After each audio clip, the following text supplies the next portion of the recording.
What a mark. What else we want to talk about? We want to talk about commentary, right? Oh yeah, the R.I.P. Adnan Virk. Oh yeah, man.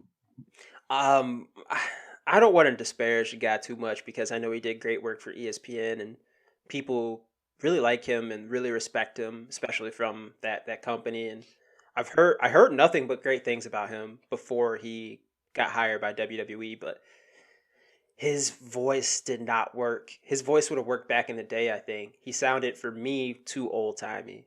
Just the way he put inflections on things and it, uh, and it seemed like he liked wrestling, but he didn't know like all the moves or anything like that.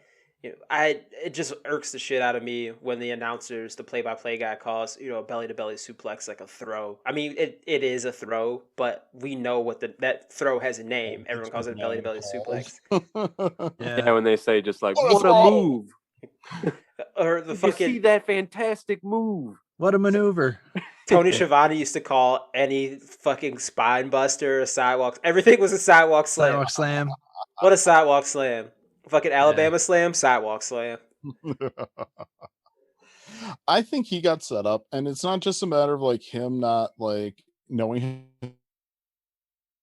his wrestling in particular, but they treat their announcers either. So he was probably walking into a fist with that one because Vince or Kevin Dunn or somebody was in his ear the whole time, and he was like, I have never worked like this in my life. And I bet that's what it boiled down to at the end, is like, more than anything else, it's a matter of he was just like, probably like, dude, you have to get the fuck out of my ear. And they're like, well, then you have to get the fuck out of my company. And then he's like, fine. This is me 100% like speculating, but like as a professional coming into WWE and being subjected to just the wacky bullshit that they do with that, you only have to assume. Like, there's no way you can't assume that. Like, it's just like to be disrespected as a professional like that when you are respected, like it's crazy. What's the name of the guy in the 90s? He was a like Monday Night Football like guy, right? Like what was his name? The Jeff Harvey guy. Oh, Art Ross? Something like that. Like, no, Mike something, wasn't it? Oh, Mike Adamle from American Gladiators. Yeah. Oh yeah. But again, another case. Guy who just did his job, was good at it, comes in, and then probably is being subjected to the same crap, and then just is like, why would I eat shit? Yeah. No, I think you're absolutely right. That's probably what it is. You're used to doing something on a professional level. And then all of a sudden you have basically this crazy yeah, exactly. That's exactly it. And it's like you have someone screaming in your ear that whole time. Like, you know what? I'm good. I'm good. I did it. I did what I wanted to do. I'm done. Fine. Instead of just bringing Tom Phillips back, who has done an amazing job on pretty much every show they put him on. I've liked Phillips like the whole time he's been there. Like, yeah, me too. There must have been some kind of riff, like someone powerful did not like him because he kept getting demoted and moved around. Someone somewhere didn't like him. Not sure exactly. who.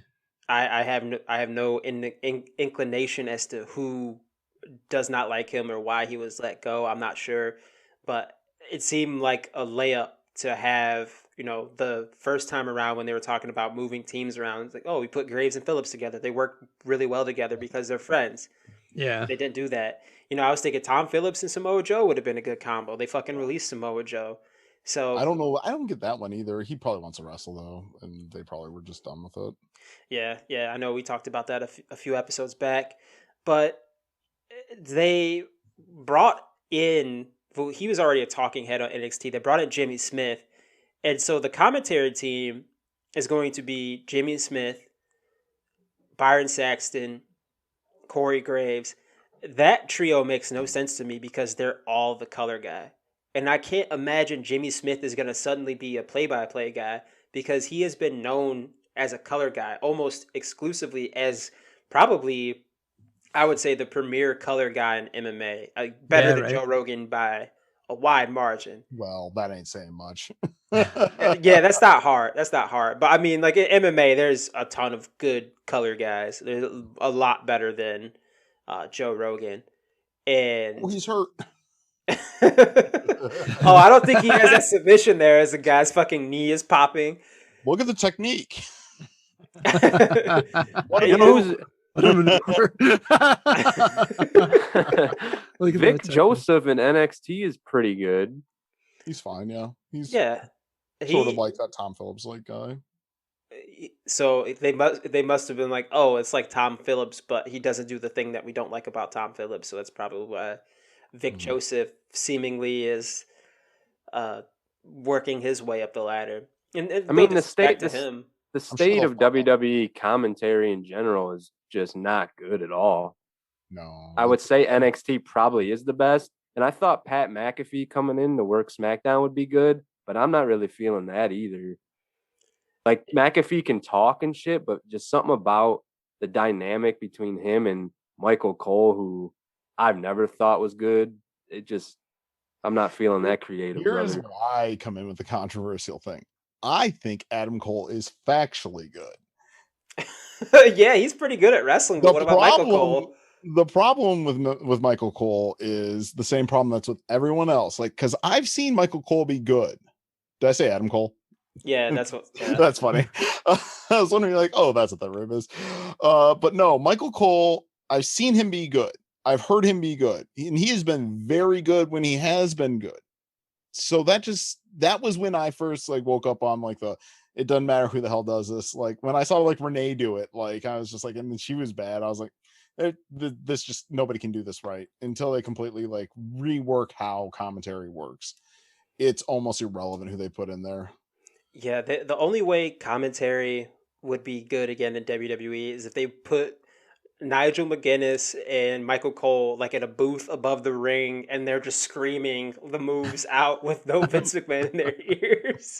That was the best work Michael Cole ever did when he did do it with Nigel there in the UK thing. Remember? Yeah, he was going ballistic during that final match. And that was probably a lot in part to not having anybody like that's usually in his ear and just being like, oh, I can finally blow my load and go off and like, about my job for once. Yeah. That seems to be the biggest complaint is people just like, hey, Vince, you got to stop yelling in my ear, and him freaking out about that. I know Mick Foley's talked about it. A couple other people that have come and gone, because I know they've tried to give some legitimate, commentators with legitimate chops a shot, and they don't last too long because, dude, chill with the yelling in my ear. And they're like, that's how we do it here.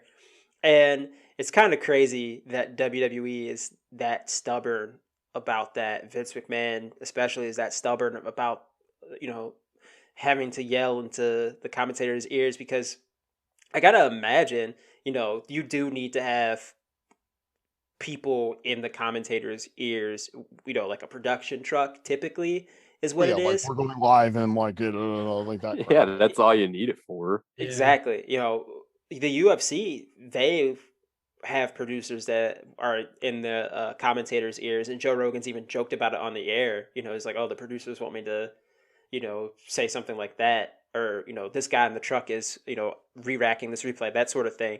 But there's no, like, Dana White's not on a fucking headset and is like, call that goddamn omoplata right now, call that omoplata. Put over Conor McGregor. Put over McGregor right now. Talk about how he's doing everything great and Khabib is just laying on him. Shit like that. It's not happening. And it's very weird that WWE insists on doing commentary in that manner, because it's obviously very detrimental to the product. It's very detrimental to the people that they hire to do commentary, and it's why the turnover is so high. But you could say that about so many other companies in this country, in regard to why their fucking turnover is so high, because they micromanage the shit out of you and they suck all the fun out of the job and they make the job harder than it needs to be. And I am not speaking to that from a place of experience. It's just nobody can hear any hate in your voice. The way they've been shuffling the commentary team as of late is comical at this point. They're going to eventually have to stick with a group. And I don't know. I don't know too much about this Jimmy Smits guy, but What? Jimmy Smith. Are you watching fucking NYPD Blue again, dude? You a Caruso guy? Jimmy Smits and David Caruso on commentary, please. Wasn't Jimmy Smits in Young Guns? No, he wasn't in Young Guns. He was in Running Scared. He was in Running Scared with Billy Crystal and Gregory Hines. Was that Lou Diamond Phillips? Lou Diamond was in Young Guns. Same guy. Those two are the same guy. I've always looked at Jimmy Smits as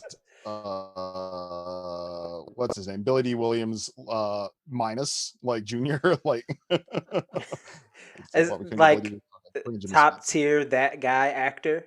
Yeah, exactly. He's like right below him. like not famous enough to be like, yeah, this movie is starring Jimmy Smits, I'm gonna go see that. This movie is starring Billy D. Williams, I'm gonna go see that. But he's a little too famous to be that guy. Like, oh, I fucking know that guy. He's not sauce, but he doesn't have he doesn't got the Billy D. I fucking know that guy. He was in First Kid with Sinbad. There you go. Give me a Jimmy Smits, Lou Diamond Phillips fucking commentary booth, brother. Let's fucking go. But the Jimmy Smith guy, I don't know too much about. I know he did some stuff on NXT. He's a UFC dude. Fight Quest dude. Yeah, okay. Fight Quest. He used to fight a little bit. He was he trained with Tito Ortiz, I believe. He was a most famously, so he knows how to talk. Yeah, most famously, Tito Ortiz, one of the great pontificators of our time. Fucking get Tito in there. Why don't they get the guy that used to do the UFC stuff? Mike Goldberg. Yeah, he's good. Yeah, he probably doesn't want to. What about Bill Goldberg? Goldberg would be godlike, dude. Like, it would be like, you give me Goldberg on chain on there. Let's go. Have you guys heard Goldberg do fucking MMA commentary? You know, Morrow, being a good fighter and competing at this level is a given. But what Frank Shamrock has done is turn himself into more than just a fighter. He's an entertainer. He's a brand. Younger fighters out there, take note. In order to reach the top level of stardom in MMA, you need to be a promoter in addition to being a fighter. Look around, you guys. This place is full. And it's fucking hilarious. Are you talking about Mike Goldberg or are you talking about actual? No, Bill Goldberg did MMA commentary. He did commentary for the first like Nick Diaz, KJ Noon's fight, and he's fucking hilarious. And like the post-fight scrum where Nick Diaz and Nate Diaz are talking shit to KJ Noon's family and all that stuff. And God. Goldberg is like kind of giving Nick some static. Like things are kind of getting tense between Goldberg and Nick Diaz. He was fucking great. Nick, one comment, man. One comment. No, don't be scared, homie. Come on. Okay, first of all, the show's over. He ain't scared. We all know that. The king is here. The king performed. He's always real intense. He goes, hey, I heard Nick's been doing triathlons. You know, this kid's real tough. It's like shit like that. It's like very Jim Brown at UFC 3 type commentary. Wow, I gotta listen to that. Give me the Goldberg and Goldberg. Yeah, there we go. I want that dynamic duo. Tonight's main event is John Morrison versus who's the United States Championship versus Sheamus. John Morrison, the Sultan of Drip, getting his first championship opportunity in the first 6 months of his WWE return. Can the Sultan of Drip, the Shaman of Sexy, battle the Belfast Bruiser? Coming up next.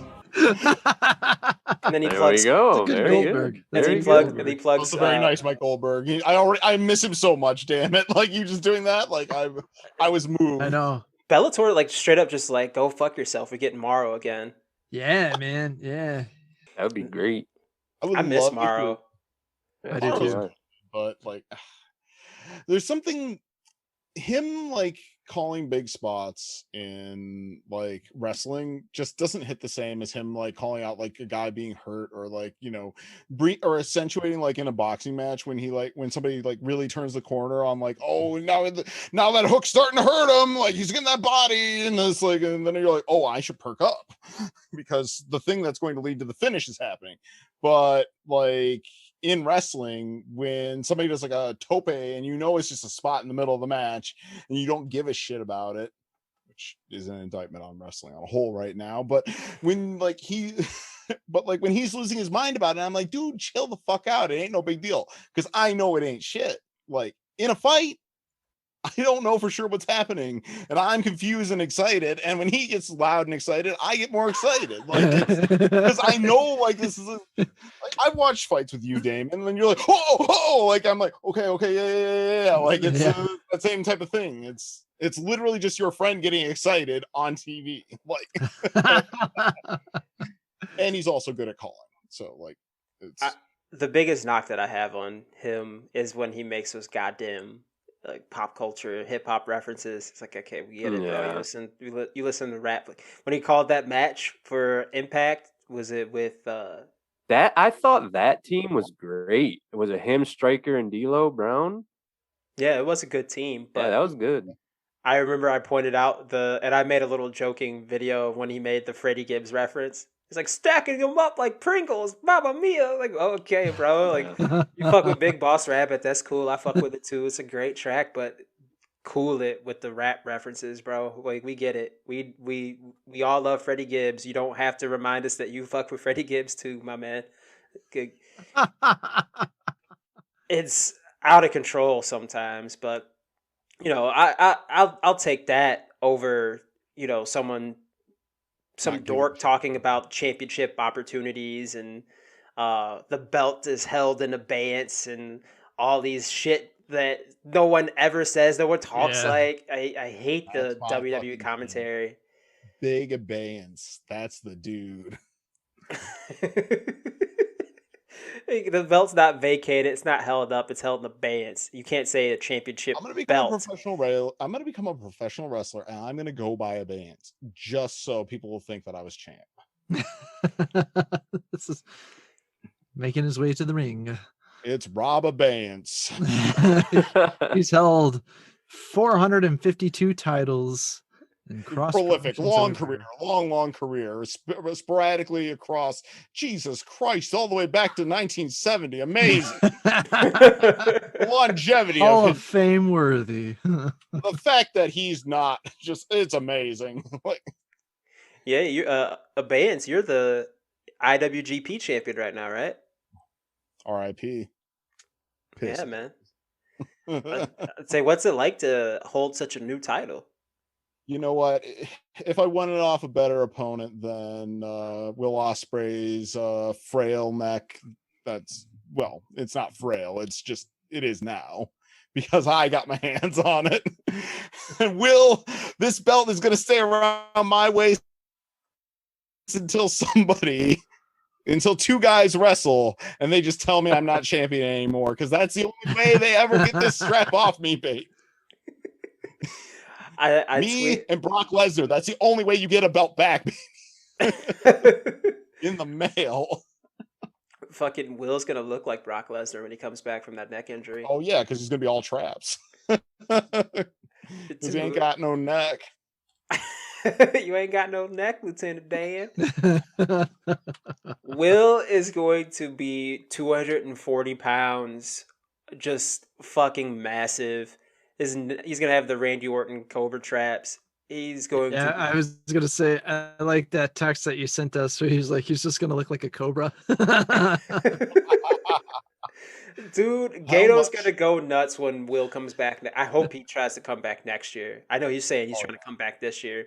I say he should just take as long as he needs. He's only like 27, 28, something like that. Take a fucking year and a half off. A neck, like his whole New Japan career, right? Like, yeah, I knew something was gonna happen eventually. Unfortunately, when he said in an interview that sometimes he can't feel his left foot. Yeah, right. Yeah, that was a couple of years ago. Yeah, he was like saying 23 that. when he said that. I'm like, uh-oh. Yeah. I'm so glad that they decided that was the guy that Coda had to drop the belt to. Yeah, Very he has a knack for beating the shit out of Kota Ibushi in big matches. Is Coda hurt? Like, is he resting or like what's up? No, he's back. He's wrestling. Him and Jeff Cobb got a thing going. What they even beat him for, dude? Who the fuck's gonna win the belt? Okada. Probably. Okada with Everybody's his gonna fucking Okada might be in worse shape than Will. That don't matter. They'll just put the belt on Okada. And then guess what's gonna happen? Everybody's gonna piss and moan that Okada's got the belt and he'll only have his like another godlike title. I mentioned they should have the G1 be for the title this year if they can stretch it out long enough. But I Is don't it know in if the they can fall do that. again, or they're doing it in the summer? I'm not sure. Let's look and see. I like that know idea. Things in New Japan seem to be in a little bit of chaos right now. No pun intended to Okada's stable. Yeah, aren't they like full on back in lockdown because of the way things have been? They just came back, I think, like last week doing shows again. Yeah, and the refs are in masks and things like that. Mhm. Yeah. It sucks that they got so far ahead on everything and then I don't know. Yeah, right. Kind of blew it. Let's see, I don't know if they've scheduled it yet. Let's see. They got Wrestle Grand Slam in Tokyo Dome. They're not doing that show, right? They said they were going to reschedule it. I know the shows that they're doing right now are like Road to Wrestling Grand Slam, so I don't know if they rescheduled it or what. Because the one's supposed to be in the Tokyo Dome and the other one was supposed to be in that baseball stadium, I think. I'm seeing an article from yesterday about Okada still wants his title shot or something. So there's a good chance that like wherever they have the next pay-per-view, it'll they're supposed to do Wrestle Grand Slam and then do Dominion the next week. Yeah, I don't see any G1 dates announced though, but typically it's around August or something like that. July, August. Usually it's late July through like late August. Yeah, I mean, if they were going to do it around this normal time, I know last year they did it around. They did it last year, right? The G1. Yeah. Okay, they did it late though. It was like real late September. though. Yeah, they went pretty much like straight into the Wrestle Kingdom. They went straight into Tag League like immediately afterward, right? Or were they doing them at the same time? I don't remember. I think they did. I think they did Tag League and they Super did Juniors Tag League and Best. Yeah, yeah. Oh, okay, that's what I was thinking of. So I'm assuming that the vacant title could be up for grabs in the G1. I mean, it'd be quite a while to not have a champion, probably close to 3 months. But I mean, if there's any way to make the G1, so what? It gives them more time to possibly get full capacity and let people heal up too. Yeah. But you guys would think Okada will win the belt? I have to imagine like it's okay. You have one of the greatest champions of all time in your company.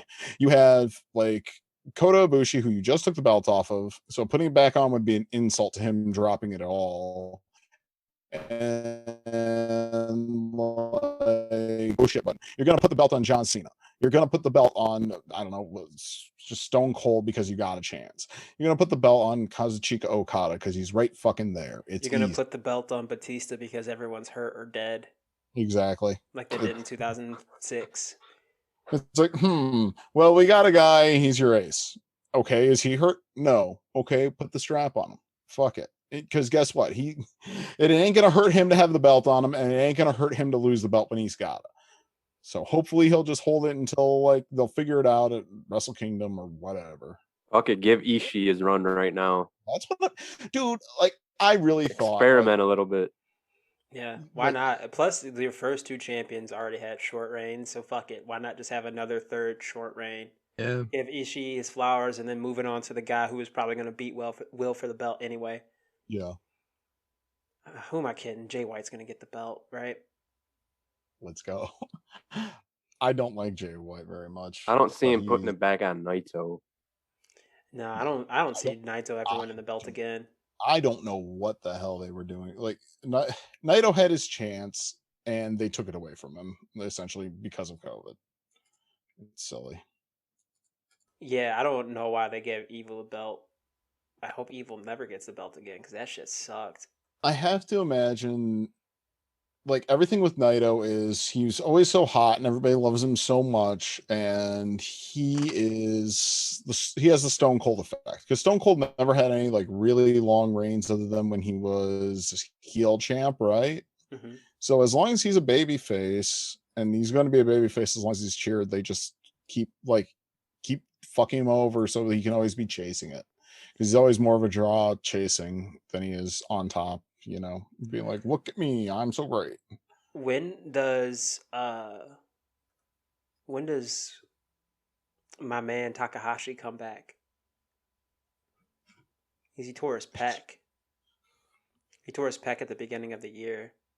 Put the fucking belt on Takahashi. Fuck it. Sure, fuck it, dude. Seriously, at this point, fuck it. Put the belt on Takahashi.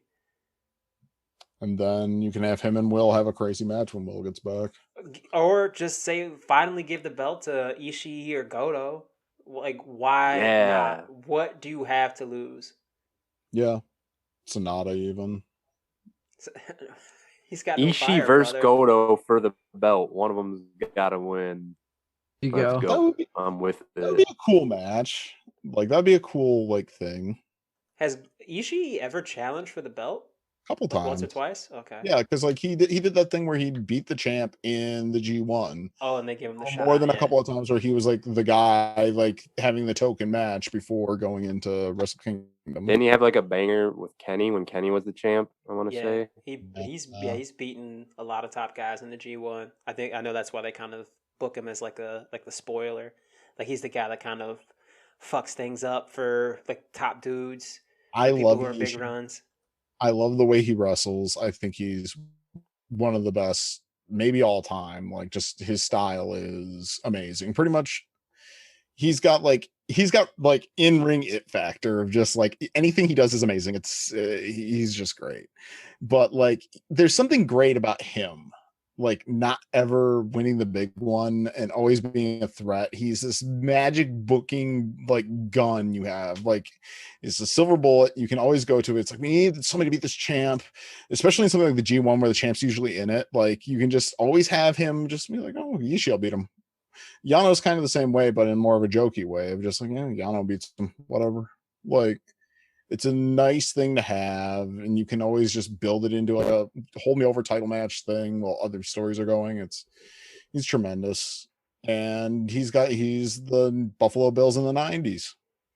He looks like the best, wrestles the best, is amazing, and never gets the big one done. And there's something great about that. I think that the Buffalo Bills are far more interesting for having never won the Super Bowl than I think maybe. No, I love Ishii and I wish he had the belt. Yeah, it would be nice for him or Goto to finally get their flowers. But yeah, I'm just looking through the current champions right now. You got a couple of first-time champions. Well, the King of Pro Wrestling doesn't really count as like a first-time championship because Yano has held it now for almost a year straight. And then, RPG, 3K, they have their 5th title reign now. El Desperado, I didn't know this is his first junior reign. I thought he already had the belt before. No, Despy's been due for a long time. That's one of those things it sucks that it happened the way it happened, but like, still cool. I like it. And same thing, it's sort of like what we were just saying about Goto and Ishii. Like, they did that in that case. They took a guy who's never been allowed to be the guy and just said, here's a shot, do it. And he did it. Yeah. And I think people realized how good he can be. Yeah. Like, I don't know, like, why anybody... It's because he wrestled with Kanemaru forever, and everybody's just like, Kanemaru's an old dude, and he's got stupid, like, stupid booze gimmick and stuff like that. So they're just like, Kanemaru used to be the shit, dude. still kind of is, but I fuck with that team a little bit. You know what team I really fuck with heavily though? I know I have the shirt that no one's ever bought. I made it, the fucking fuck Tai Chi shirt, but I fuck with Dangerous Tekkers heavily. Oh yeah, like it's definitely the right thing for both those guys. Where's Like, Zach at? What about Zach? Could he ever have maybe not the heavyweight belt, but like an open weight type belt? Like could you see Zach being pushed as one of the top guys in New Japan? maybe, but I have a very strong opinion about Zack Sabre Jr. I loved him to death. Like when there was that big like British boom, like I thought he was the best back then.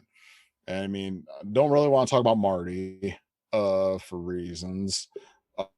Will has become bigger and evolved and gotten better, and like you can like some people hate Will. I kind of dislike Will as like a person, but I think he's a really good wrestler. And then who was the other one? Oh my god, my brain. The other big British guy? Yeah, there were like 4 of them. Pete? It was Marty, Zach, Will. There's quite a few of them. No, but there were 4 at that time. Like I oh can't my remember. god, I've done it. Havoc? No. No, they were in like a 4-way like a few years back at Wrestle Kingdom. Who was it? Is he still there? Either way, point being is Zack Sabre Jr. Kushida, was that that 4-way? That might have been it, but that's not who I'm thinking of. He's somewhere, whoever it is. Skrull's one I always thought I would forget. Oh my god, I don't care. Either way, point being is Zach, like everybody else, kind of improved, and Zach just stayed the same. Zack Sabre Jr. very much did the Ric Flair thing, and every match of his is the same. But the problem is his match is different than the average wrestling match. And since he didn't improve his style ever, and he hasn't gotten any better, and that might be part just because he's in Japan and like he's got to do what he can to like look like he hangs with these guys. But like he's really stagnated, and I don't think he's ever going to do much of anything. That's kind of my opinion. Like I love Zach. Like I think his style is great. It's just if he's not somewhere with a bunch of other technical guys who are going to roll with him all the time, he's just going to keep having the same boring match. And yeah, sorry, Zach. I love you, but you're never going to see anything better than the the Intercontinental title doesn't exist anymore. Well, bud, you're SOL. Yeah, I forgot that the Intercontinental title ceases to exist. Which is a shame, but life goes on, as the great poet and philosopher Tupac Shakur once said. And we must go on to do other things like not record this podcast anymore. So we'll have to wrap it up here.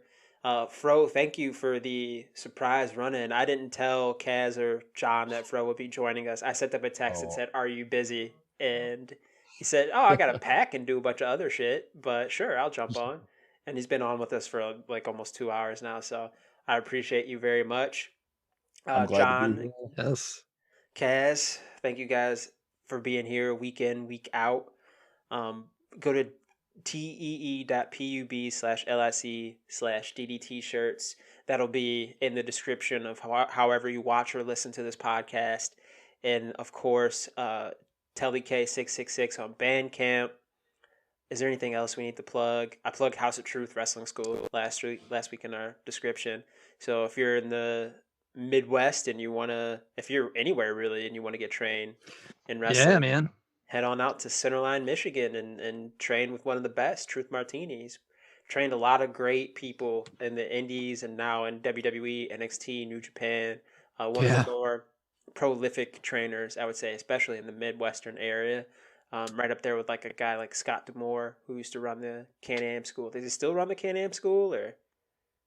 I don't think so. Like his name might be attached to it in some way, but I don't think Scott still runs it. I could be totally wrong though.